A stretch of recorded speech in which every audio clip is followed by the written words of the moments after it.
పెదకూరపాడు నలుమూల నుంచి ఇక్కడికి వచ్చిన ప్రతి ఒక్కరికి కూడా పేరు పేరున నా హృదయపూర్వక నమస్కారం. వేదిక పైన ఉన్న పెద్దలు, టీడీపీ అధ్యక్షులు చంద్రబాబు నాయుడు గారికి, పెద్దలు శ్రీధర్ గారికి, ప్రవీణ్ గారికి, జనసేన టీడీపీ నాయకులకు, కార్యకర్తలకు ప్రతి ఒక్కరికి కూడా పేరు పేరున నా హృదయపూర్వక నమస్కారం.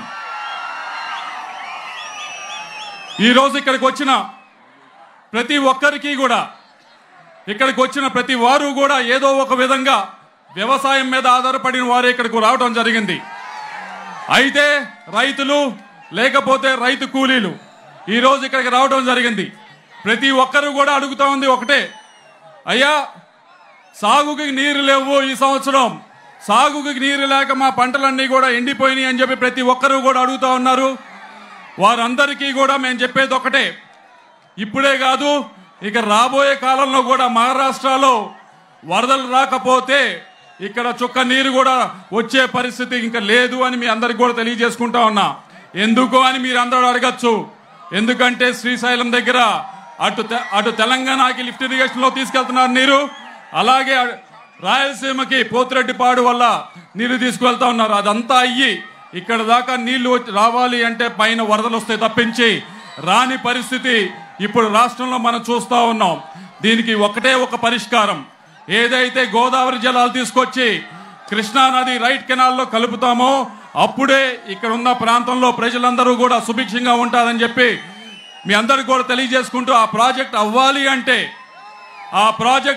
అంటే ఎవరు రావాలి అధికారంలోకి? ఎవరు రావాలి? తెలుగుదేశం అధికారంలో రావాలి, చంద్రబాబు నాయుడు గారు ముఖ్యమంత్రి అయితే తప్పించి ఆ ప్రాజెక్టు ముందుకు వెళ్ళదని చెప్పి మీ అందరికి కూడా తెలియజేసుకుంటా ఉన్నాను. ఇక్కడ చాలా మంది మహిళలు కొద్దిగా ఇబ్బంది పడతా ఉన్నారు. కొద్దిగా ఇంకా ముందు స్పేస్ లేదు, కొద్దిగా వెనక్కి వెళ్ళండి. ఊపిరాడక ఇబ్బంది పడతా ఉన్నారు, కొద్దిగా వెనక్కి వెళ్ళాలి అని మిమ్మల్ని కోరుతా ఉన్నాను. అలాగే కొద్దిగా వెనక్కి వెళ్ళండి అమ్మా, ఇక్కడ కొద్దిగా ఇరుగ్గా ఉండి ఇబ్బంది పడతా ఉన్నారు, కొద్దిగా వెనక్కి వెళ్ళండి.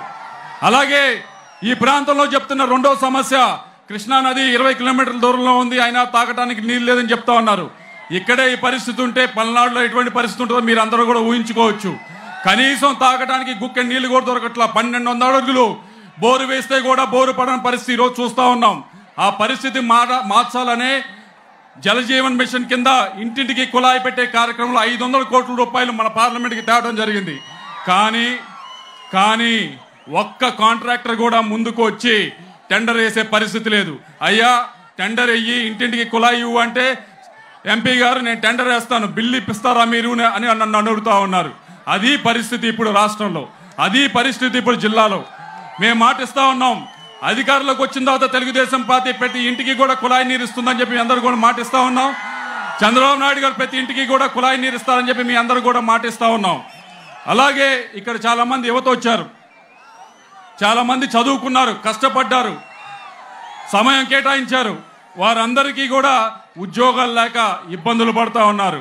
ఈ ప్రాంతం అభివృద్ధి చెందాలన్నా, ఇక్కడ ఉన్న యువతకి ఉద్యోగాలు రావాలన్నా ఒకటే ఒక మార్గం, ఇక్కడ ఏదైతే అమరావతి ఉందో, అమరావతి క్యాపిటల్ ఉందో దాన్ని అభివృద్ధి చేసుకుంటేనే ఇక్కడ పరిశ్రమలు వస్తేనే ఇక్కడ యువతకి ఉద్యోగాలు వస్తాయని చెప్పి మీ అందరికీ తెలియజేసుకుంటున్నా ఉన్నా. ఈ మూడు కూడా అవ్వాలి అంటే కుళాయి నీరు ఇవ్వాలన్నా, సాగర్ కుడికల్లో నీరు రావాలన్నా, ఉద్యోగాలు రావాలన్నా తెలుగుదేశం పార్టీని బలపరచండి. తప్పకుండా ఇవన్నీ జరుగుతాయని చెప్పి మీ అందరికీ కూడా తెలియజేసుకుంటూ, ఇందాక ఇక్కడికి వచ్చేటప్పుడు ముస్లిం యువత అడుగుతా ఉన్నారు, ఎంపీ గారు మాకు 4% రిజర్వేషన్ ఉంది, దాని గురించి చెప్పండి అని చెప్పి. ఇప్పటికే బాబు గారు చెప్పడం జరిగింది, ఎట్టి పరిస్థితుల్లో కూడా అది సుప్రీంకోర్టులో ఉంది, దానికి ముస్లింలకి ఉపయోగపడే విధంగానే 4% రిజర్వేషన్ ఉండే విధంగానే తెలుగుదేశం పార్టీ కట్టుబడి ఉంటుందని చెప్పి మీ అందరూ కూడా తెలియజేసుకుంటా ఉన్నాం. రెండోది అడిగింది దుల్హం పథకం గురించి అడిగారు. దుల్హం పథకం ఇదివరకు ఎలాగైతే చేశామో అదే విధంగా చేస్తామని చెప్పి బాబు గారు చెప్పడం జరిగింది.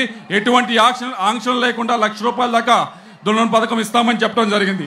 అలాగే బీసీలు ఉన్నారు, బీసీ సోదరులు, వారికి అందరికీ కూడా చెప్పదలిచేదంటే ఎస్సీలకు ఎలాగైతే రక్షణ చట్టం ఉందో వారికి కూడా బీసీలకు కూడా రక్షణ చట్టం తీసుకురాబోతా ఉన్నాం. దాంతోపాటుగా 50 సంవత్సరాలకే పెన్షన్ కూడా ఇచ్చే కార్యక్రమం బీసీ సోదరులకు చేయబోతా ఉన్నా అని చెప్పి తెలియజేసుకుంటా ఉన్నా. చివరిగా దళిత సోదరులు ఇబ్బందులు పడతా ఉన్నారు. ఎస్సీ సప్లైన్ కింద నిధులు రావాలి, లోన్లు రావాలి. ఎంతో మంది ట్యాక్సీలు కొనుక్కున్నారు, వారు వ్యాపారాలు చేసుకున్నారు. అటువంటి లోన్లు రాక మేము ఇబ్బంది పడతా ఉన్నాం. మాకు ఎస్సీ సప్లైన్ కింద లోన్లు ఇవ్వండి అని చెప్పి అడగడం జరిగింది. వారందరికీ కూడా బాబు గారు చెప్తా ఉన్నారు, తెలుగుదేశం పార్టీ చెప్తా ఉంది, అధికారంలో రాగానే ఎస్సీ సప్లైన్ కింద ప్రతి రూపాయి కూడా దళిత సోదరుల మీద ఖర్చు పెడతామని చెప్తా ఉంది. తప్పకుండా కూడా ఇచ్చిన ప్రతి వాగ్దానాన్ని కూడా నిలబెట్టుకునే కార్యక్రమం చేస్తామని చెప్పి తెలుగుదేశం పార్టీ హామీ ఇస్తూ ఇక్కడికి పెద్ద ఎత్తున మీరందరూ తరలి వచ్చారు. నేను చెప్పిన ఈ సమస్యలన్నీ కూడా కులానికి అతీతం, మతానికి అతీతం, కేవలం ఈ ప్రాంతానికి సంబంధించినవి.